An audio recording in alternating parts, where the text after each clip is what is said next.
முதலமைச்சர் மு.க.ஸ்டாலின் தேர்தல் பிரச்சாரத்தில் சுழன்று பேசிக் கொண்டிருக்கிறார். நேற்று திருநெல்வேலியில் பேசினவர் இன்னைக்கு கன்னியாகுமரியில் பிரச்சாரத்துக்கு போயிருக்கார்.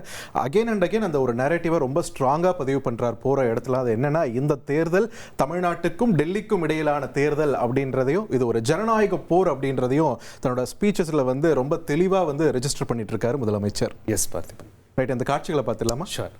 தமிழ்நாட்டை எப்படிப்பட்ட ஆபத்து சூழ்ந்திருக்குன்னு நான் சொல்லியிருக்கிறேன்.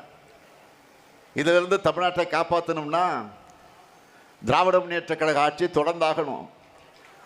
தமிழ்நாடு அணியா டெல்லி அணியா, இந்த ஜனநாயக போரில் அரசியல் வெறுப்புகளுக்கு அப்பாற்பட்டு திமுக தலைமையிலான மதச்சார்பற்ற முற்போக்கு கூட்டணியை ஆதரிக்கணும் நான் கேட்டுக்கிறேன்.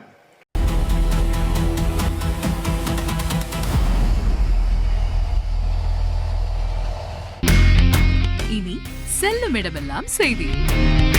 தந்தி டிவியின் வாட்ஸ்அப் சேனலை ஃபாலோ பண்ணினா செல்ல இருக்கும் இடமெல்லாம் செய்தி. இதோ QR கோட் இப்பவே ஸ்கேன் பண்ணுங்க, ஃபாலோ பண்ணுங்க.